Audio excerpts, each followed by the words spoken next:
everybody, welcome. If you're new, my name is Chris. I am super excited to do this video for two reasons. Number one, and most importantly, it is a collaboration with the beautiful, the amazing Sharida. She is drop dead gorgeous, runway ready, and her production of her videos is like, I always think I'm watching something produced by Martin Scorsese or Steven Spielberg. Her videos are produced like none other. And I have candles and plants. And that's not even the best part of Sharida. I wish I had 5 to 6 hours a day to watch cool stuff on YouTube. I just don't. I have a full-time job that I have to commute to. I have an hour-long commute. So I try to multitask, listen to YouTube videos on the way to work, on the way back, and squeeze them in at bath time, hiking, you name it. And even so, I only have enough time to watch a smaller portion of fragrance reviewers. Sharida falls into my favorite type of fragrance reviewer, one who is funny. She's like that quadruple threat, and the best part is she is absolutely hilarious, which is one of the many reasons I love her videos. When I listen to her videos in the car, I swear I almost run off the road. I'm laughing so hard. So if you are new and haven't had a chance to check out Sharida, after you watch this video, please do that and see what her spring gourmand choices were. So that brings me to the second part of why I'm so excited to do this video. I am a huge gourmand lover. If you are new, I love gourmand fragrances. And so this video is all about spring gourmands. So Sharida and I chose some spring gourmands for your entertainment.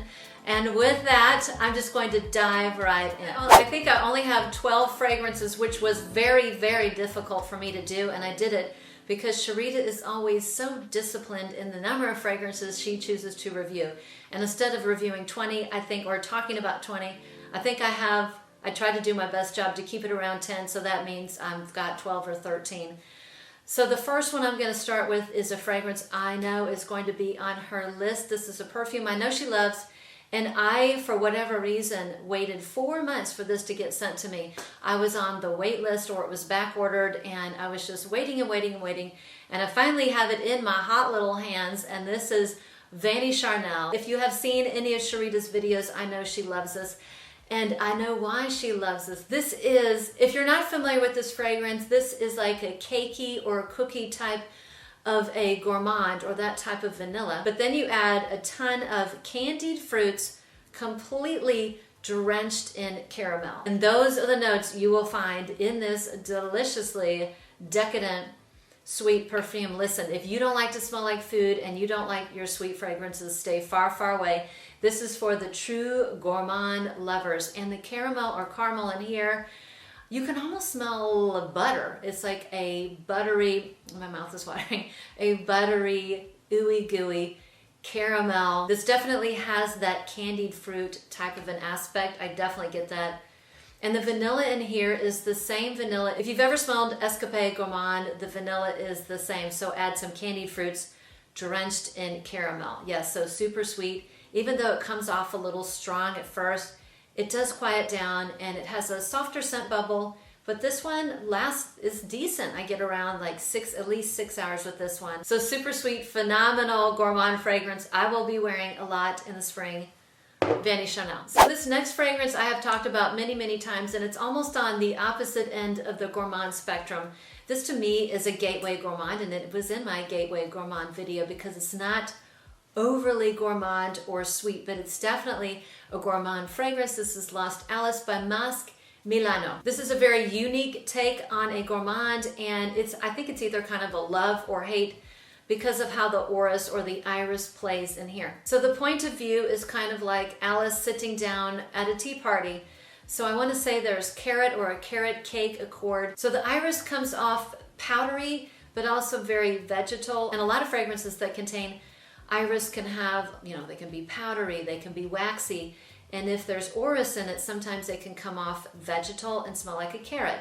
And so this kind of has that carrot cake vibe because there's milk in here and a little bit of pepper. To complete the tea party, I know that there is a tea note in here, and this is also just kind of swimming in this really nice botanical musk. A super unique take on a gourmand for people who don't want to smell overly sweet or overly cake-light and really enjoy a fun, whimsical take on iris and a gourmand. If you have been following me for a long time and have watched previous gourmand videos, you know one of my favorite fragrance houses is the house of Kais, and it is, in my opinion, the best budget-friendly gourmand house of all time. And of course I had to include several Kais fragrances in this video. I think I have 3.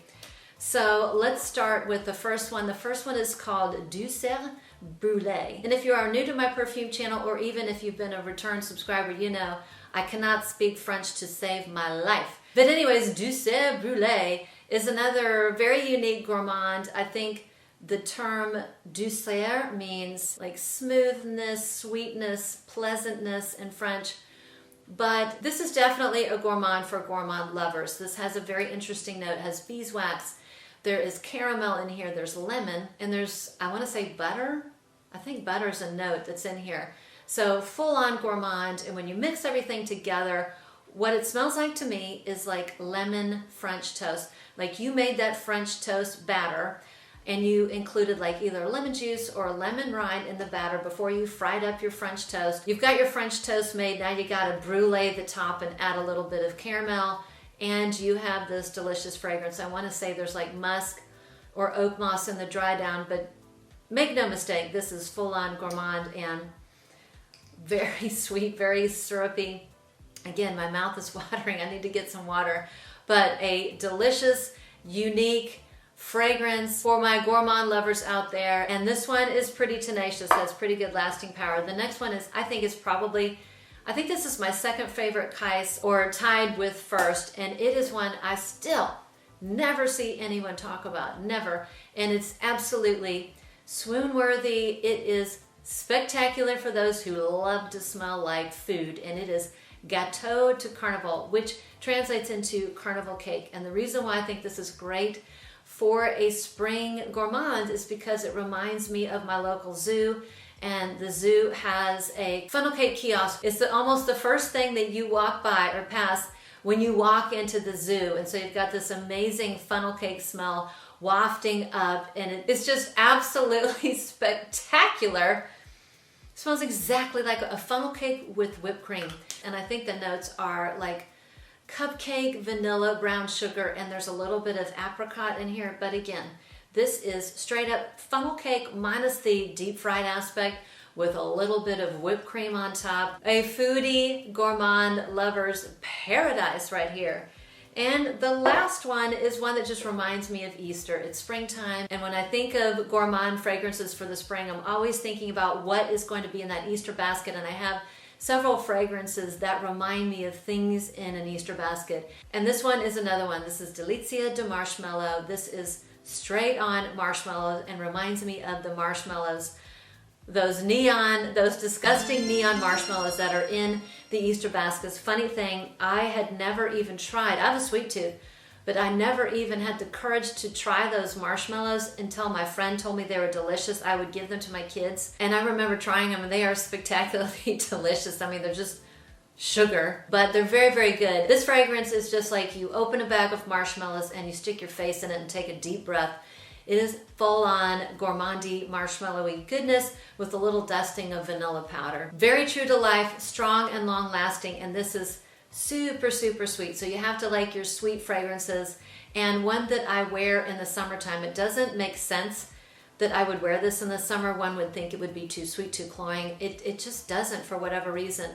And really, really good lasting power. Delicia de Marshmallow. Okay, let's cover some floral gourmands. The first one is one that I like to wear when the weather is still a little bit cold.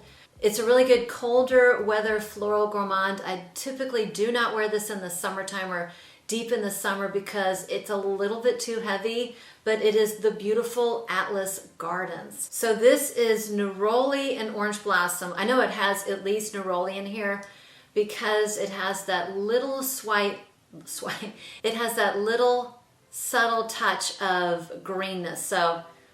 So orange blossom and neroli smell very similarly because they are both from the orange blossom tree, but neroli has a little bit of a green bite to it. It can go bitter, but it's not bitter in here, and maybe it's because of all the other notes that are present in the perfume, but so an orange blossomy, neroli type fragrance with a little bit of greenness. This has dates, so the dates gives it kind of a nuttiness. It's sweet, and the fragrance is rounded out with almond and a tonka note.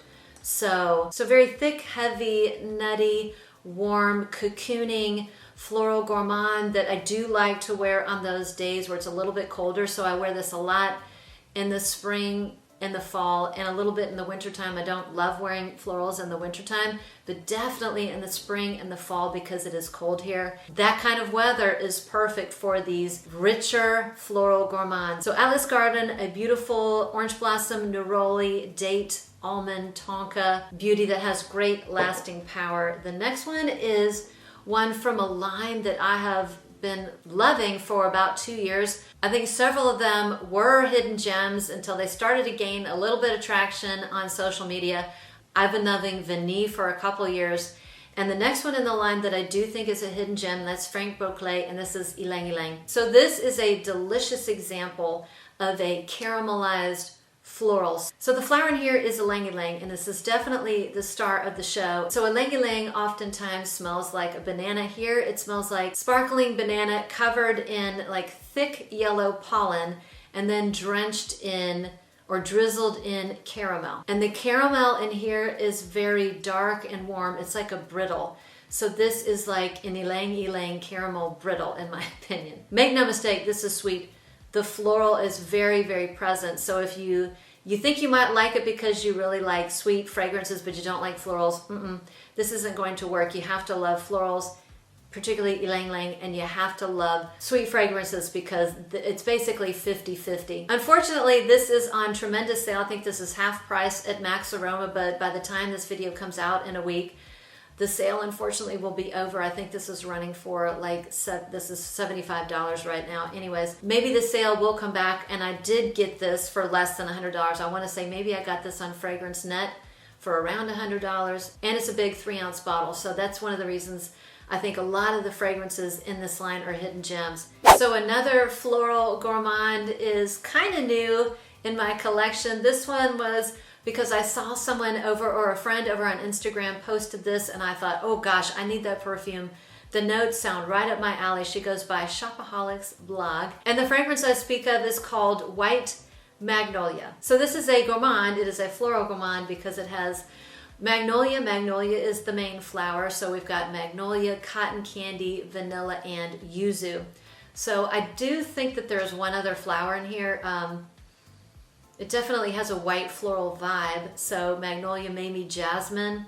So a cotton candied, like a spun sugar sweetness. There's definitely a sweetness. It's not tooth-achingly sweet, but it does sweeten up the florals for sure. And it does have an interesting note of yuzu. Yuzu is a Japanese grapefruit, so it's in the grapefruit family, whereas yuzu is almost always kind of very sour, like fresh to the point of being sour, or tart to the point of being sour. Japanese yuzu can be sweeter, or it tends to be sweeter. So it's fresh, so it has a grapefruity freshness, but it's not really bitter or too tart. It still is a floral gourmand. So a very unique take on a floral gourmand, a very unique fragrance, fun, fresh take on a cotton candied floral fragrance, White Magnolia. So the rest of my fragrances are straight up gourmands. This next fragrance makes me think of something that would be in the Easter basket. It is a chocolate-based fragrance, and it is the Delicious Wicked Good. This one only has 3 notes listed, and that's basically what I get. It's like a milk chocolate, tonka, and vanilla. Even though this is known for being a chocolate fragrance, the tonka is very prominent in here. It's one of my most tonka forward fragrances, so it does start off more chocolatey, and the chocolate in here I get is a milk chocolate, and as it dries down it gets more vanillic, but the tonka bean is really present for the whole perfume. So if you like tonka, vanilla, and chocolate, this is hard to beat. I would say performance is moderate, it's not a powerhouse, and it's not whisper quiet, and a fabulous spring gourmand because it makes me think of Easter and delicious goodies in the Easter basket. The next one doesn't necessarily remind me of something in the Easter basket, and it does really well for those days in the spring where it still is a little bit cold. And that is one I've talked about a million times. It's called Inside Out by The Gate. So this is a passion fruit forward fragrance, but it also has notes of like vanilla ice cream or an ice cream cone. It has notes of sorbet. There is an absinthe note, but I don't get a ton of licorice. It does have a little bit of greenness, maybe from mint or basil, just a touch to kind of pull it out of that way sweet category.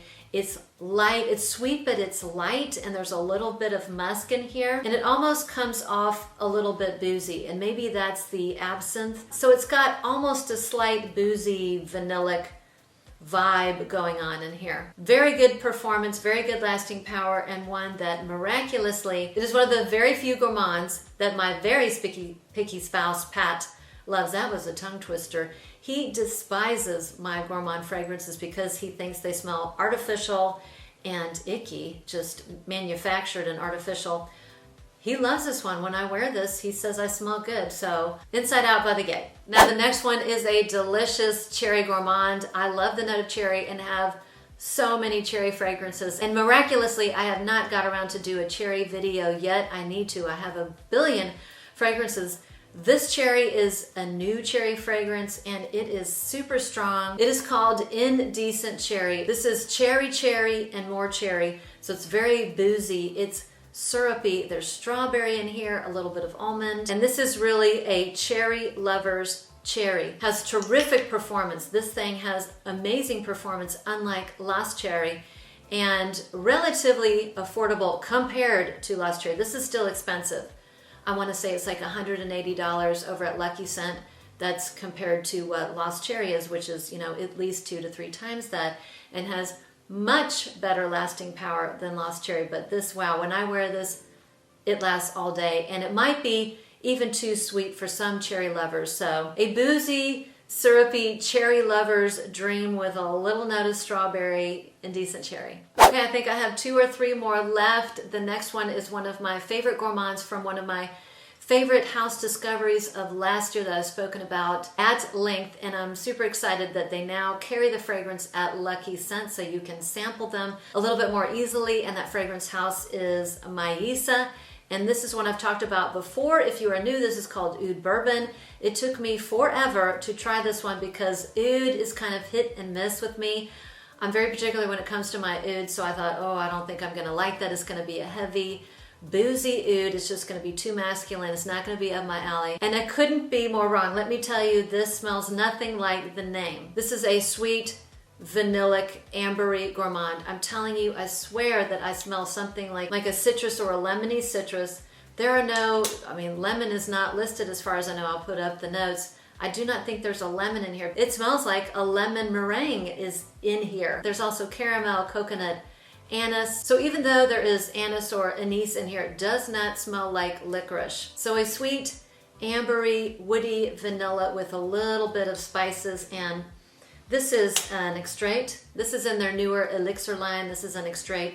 So the performance is very, very good on Oud Bourbon. So another delicious gourmand from the house of Maissa. I'm gonna end with this last one and give a quick shout out to the next one, and that will be it. One of my most decadent gourmand fragrances is Italica from Xerjoff. This is a fragrance I'm going to reach for in the springtime because it's just too heavy for me in the hot summer. Even though it's still cold here, it definitely gets hot. This is just too much for me. And it's probably because it is a sweet, milky, thick, heavy gourmand perfume. If you're not familiar, this has milk, there's almond, there's definitely saffron in here, but it also has this like sweet toffee note. There my mouth goes again, watering. Toffee, bourbon, vanilla, a little bit of sandalwood. It is a lactonic fragrance. It is a milky fragrance, almost like some baked good, like a, what is that treat I'm thinking? Oh, biscotti. So it's some sort of holiday biscotti with toffee dipped in milk. It is just, utterly delicious. A yummy gourmand. And as I went to change my camera battery because it was flashing at me, after filming 2 complete videos, including this one, I did not plug my microphone in. So Sharida, being the amazing perfectionist that she is, would absolutely refilm me. On the other hand, no. My honorable mention goes to the lovely name here because there is no way in HE double toothpicks I'm going to try to pronounce that. This is an apple forward fragrance, and apples to me make me think of the fall. But there's something about the way this perfume is that just reads spring. And I love to wear it in the fall, but I really love to wear it in the spring. This is just a delicious red apple pie, like a juicy red apple pie with the whipped cream served on a cedar plank. Absolutely delicious. Again, my favorite time of the year to wear it is in the spring, and I guarantee you I will be wearing this a lot in the spring. So that was it. My spring gourmand picks, my collaboration with the beautiful Sharida again. As I said in the opening, if you are new and not familiar with Sharida, please go check out her video. You're going to be blown away by her videos, and I can't wait to see what she picked. And thank you to you guys for stopping by to watch my video. And with that, I'll see you on the next one.